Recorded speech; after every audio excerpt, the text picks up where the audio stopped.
Rangers and Orioles in Arlington, which is my favorite ballpark in the country, by the way. Have you been there? No. It's great. I mean, it's in Arlington, so when you leave the ballpark, it's a little bit of a bummer. But the ballpark itself is, well, Arlington's the middle of nowhere. There's nothing there. There's Six Flags is there, and there's some hotels. But you're not... Nice hotels? Some nice hotels. Sure, the teams stay there. But the ballpark experience there in Texas is really grand. And then Braves and Cardinals from Atlanta Fulton County Stadium. I know that's not there anymore, but that's always what it will be. From Turner Field in Atlanta. Kyle Loesch, who somehow turned into a terrific pitcher. Yeah. 16-3, an ERA under 3. Chris Medlin is going for the Braves.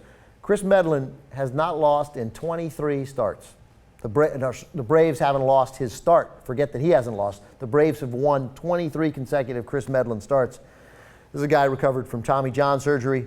This year as a starter, he's made 12 starts this year. He's 9-0 with an ERA of 0.97 as a starter. It's the kind of guy you want going in a one-game playoff. Totally.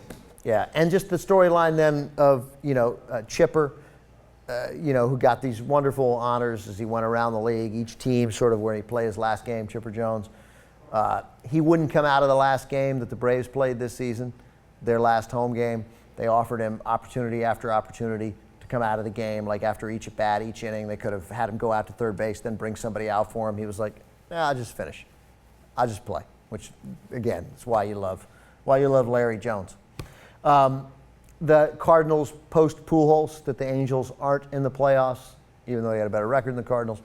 The Angels aren't in the playoffs. The Cardinals still are without Pujols. They're younger. They're interesting. New manager. Mike Matheny had never managed like Robin Ventura.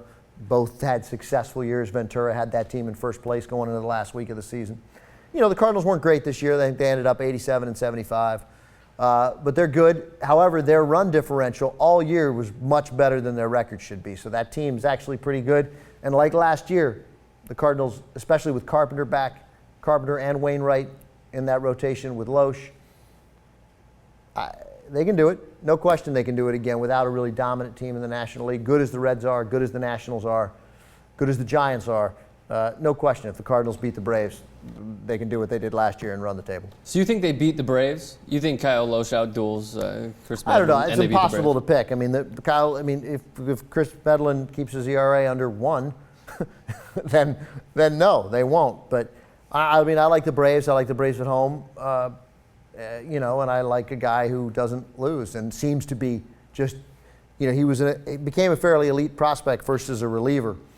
It's not a surprise that Medlin has really high quality stuff. So no, I'd take the Braves, but this is a baseball game, and these are both competent, good teams. Either one of them can win. And then the American League game, the Orioles and the Rangers. Yu Darvish going for the Rangers. They could have used him against Oakland. But he's starting this game against Joe Saunders, who the Orioles got from Arizona in August, a waiver deal. Joe Saunders is a competent left-handed pitcher. I would hate it that Joe Saunders is starting a one-game playoff for me. Totally. You got Joe Saunders going in Game 7 against Yu Darvish. I get it. It's baseball, and the Orioles hit a ton of home runs. And that game, no lead is safe in Arlington. And assuming the Rangers' mindset is right after the devastating end of the season and the fact that they have to play this one-game playoff, which they thought they had. 5 days earlier, they're the number 1 seed. Yep. And they're going to play. They got a home field advantage. They don't have to deal with this playoff game. Now they got to do this for frickin' Orioles, who somehow beat everybody coming in. The Orioles with that great bullpen, though. Buck Showalter. Oakland's bullpen is the best bullpen I've seen in a long time. Has performed down the stretch. The Orioles bullpen just about as good. Also phenomenal with Jim Johnson at the end of it. Joe Saunders will have the shortest leash you've ever seen. And I don't mean like he gives up 3 in the first and he's not given much after that. They won't let him give up 3 in the first. They will. This game, the Orioles will use 7. They will exhaust that bullpen because that bullpen, top to bottom, is really strong. There's no one that I would want to have pitching like Joe Saunders. Because he's in Texas, 3-7, nearly a 6.5 ERA. This is, as you said, it's a game 7. It's a it's a 3 win and or 7, go home. 6.5. Joe Saunders, and Horrible. most of those starts in Texas would have been when he was with the Angels, where he spent a great part of his career before going to Arizona. When he had some really good years too. Yeah, when he had was with good the years where he Angels. won a lot of games, and he has occasionally, he's beaten the A's. He shut the A's out. The A's, the years that Joe Saunders was shutting the A's out in the last 3-4 years, the A's were not the Rangers. They didn't have a lineup like this. The A's were one of the most anemic offensive teams in the league. But nonetheless, I've seen him pitch really well. But he doesn't miss bats, you know. And you want guys in games like this who are going to strike guys out, who are going to have weakly hit balls or strikeouts.